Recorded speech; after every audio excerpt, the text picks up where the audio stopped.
यश Bharat prime time पे आशीष शुक्ला में हम आपका स्वागत करते हैं। आज हमारे लिए गौरव की बात है कि जबलपुर के पुलिस अधीक्षक आदित्य प्रताप सिंह जी हमारे साथ मौजूद हैं और वर्तमान समय में स्कूल खुलने वाले हैं और स्कूलों को लेकर जबलपुर में जो कार्रवाई हुई उसकी पूरी देश में चर्चा थी। इन परिस्थितियों में पुलिस की भूमिका काफी महत्वपूर्ण सामने आई है, क्योंकि जांच शिक्षा विभाग ने की, कलेक्टर दीपक सक्सेना जी के निर्देश में जांच हुई, लेकिन जब बात कोर्ट कचहरी तरफ जाती तो वहां पे पुलिस की भूमिका काफी महत्वपूर्ण होती है। मैं आपका स्वागत करता हूं।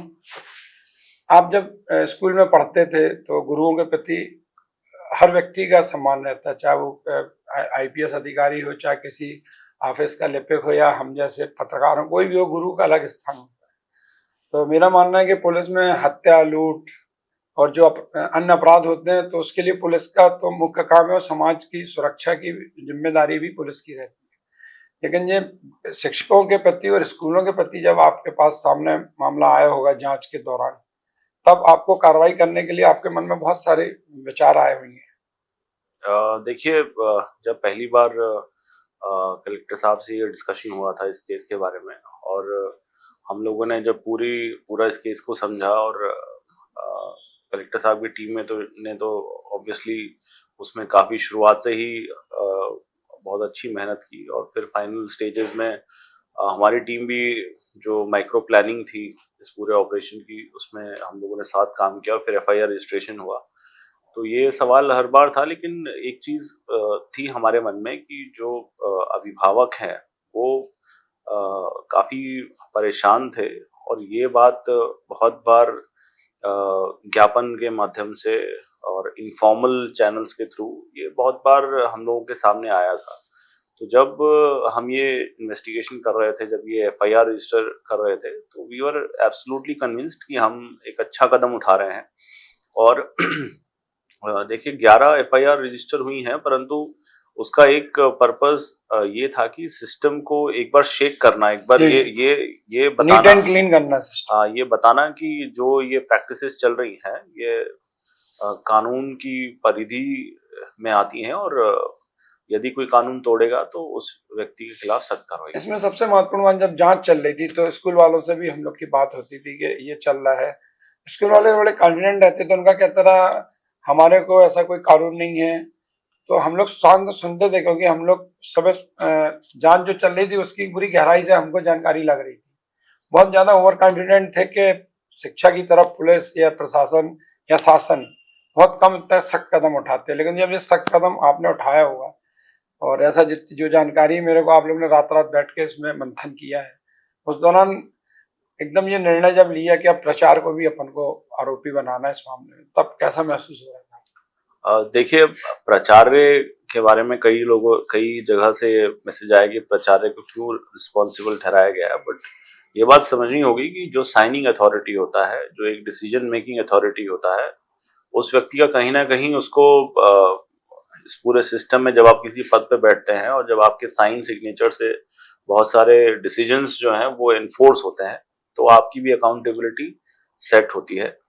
और यही देखते हुए जो स्कूल मैनेजमेंट है, प्रिंसिपल है और अन्य लोग जिनको आरोपी बनाया गया है, उनका नाम इन्वेस्टिगेशन में खोला गया और एफआईआर में उसको ऐड किया गया। इसमें सबसे एक महत्वपूर्ण बात यह है, क्योंकि धाराओं का चयन करना भी एक कठिन प्रक्रिया होती है, क्योंकि कलेक्टर या शिक्षा विभाग ने अपना काम कर दिया, न्यायालय में पुलिस को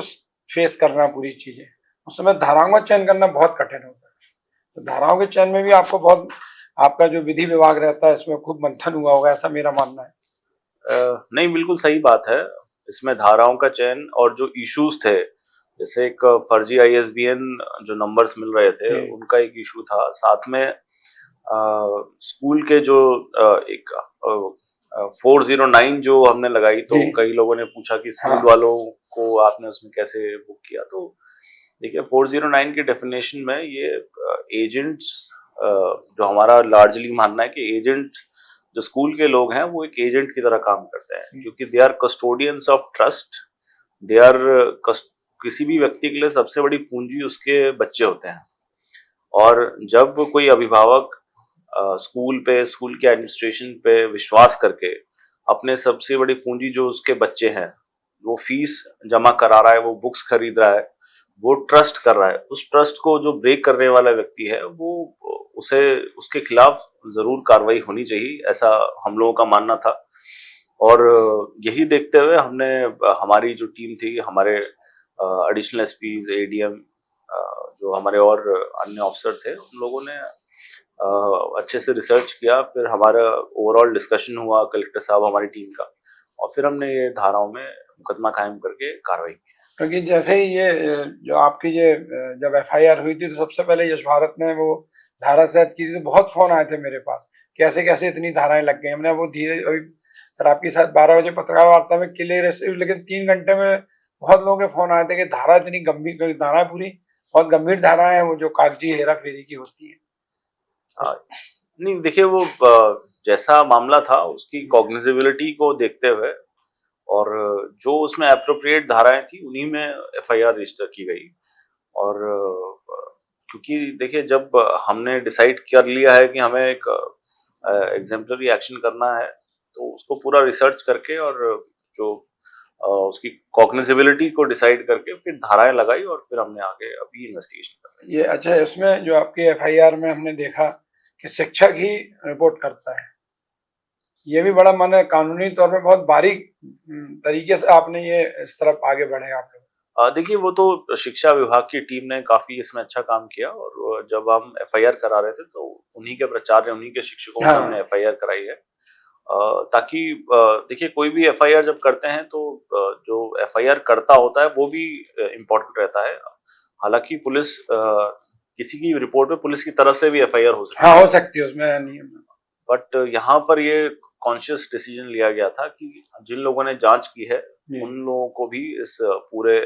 इन्वेस्टिगेशन का पार्ट बनाया जाए। तो अब आगे जैसे इसमें दिल्ली मेरठ के प्रकाशकों की भी नाम है, तो इस तरफ पुलिस टीमें रवाना होंगी यहाँ भी? देखिए, पब्लिशर्स के नाम हैं, अभी जैसा प्रतिवेदन प्राप्त हुआ था उसके अनुसार कई पब्लिशर्स के नाम इसमें ऐड किए गए थे। हम लोग अभी इस प्रकरण में इन्वेस्टिगेशन कर रहे हैं, पब्लिशर्स का एग्जैक्ट क्या रोल है उसमें, उनकी किस तरह की संलिप्तता है, अभी हम किस लेवल पे उनका इन्वॉल्वमेंट है, ये सब इन्वेस्टिगेट कर रहे हैं। इस तरह के जो ऑफेंसेस रहते हैं उसमें it is not a mechanical thing कि एफआईआर में जो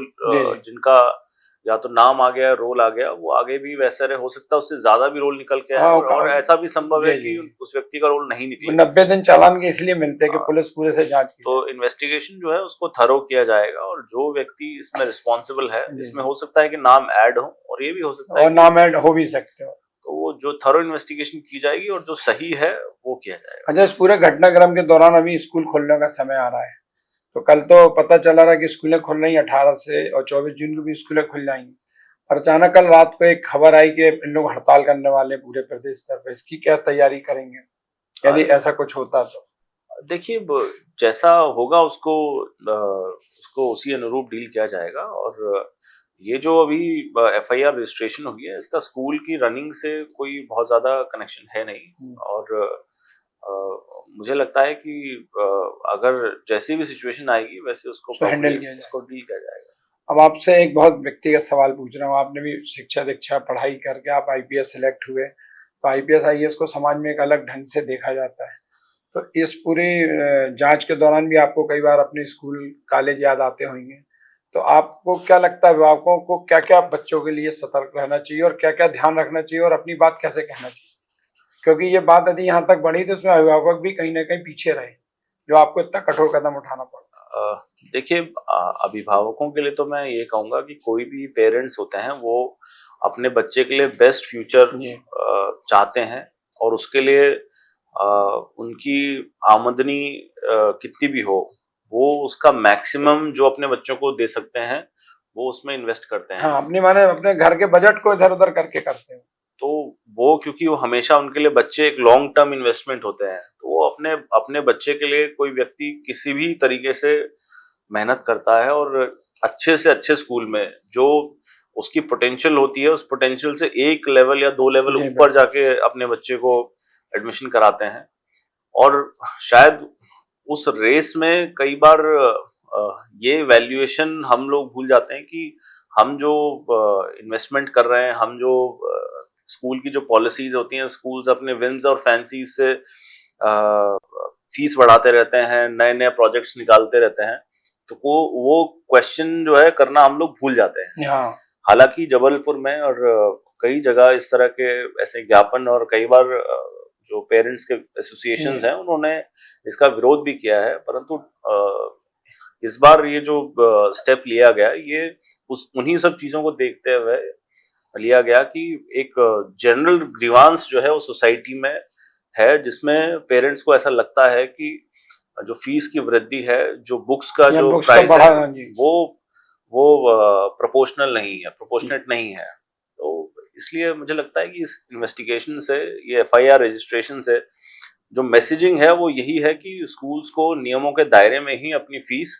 और अपनी बुक्स और आगे यूनिफॉर्म्स और जो अन्य चीज हैं, ताकि जो क्योंकि मिडिल क्लास का बजट हमेशा लिमिटेड रहता है। अगर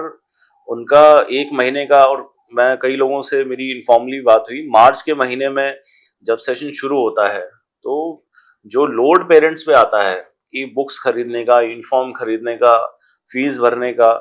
तो अगर वो थोड़ा भी कम हो पाए या रीजनेबल हो पाए तो मुझे लगता है कि पेरेंट्स को उसका बहुत बेनिफिट मिलेगा। ऐसा कोई सवाल जो मैं पूछ ना पाया हूँ आपसे, आप जनता से चाहते हो बोलना? देखिए अभी तो एज सच मेरे दिमाग में कोई सवाल नहीं है, आप बट मेरा सिर्फ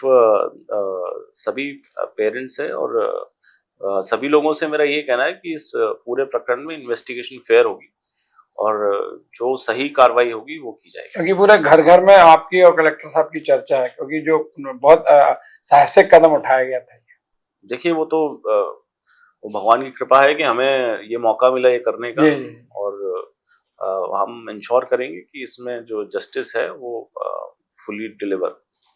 ये थे हमारे साथ जबलपुर के पुलिस अधीक्षक आदित्य प्रताप सिंह। अगली बार फिर हम किसी विशेष शख्सियत से मिलेंगे, तब तक के लिए नमस्कार।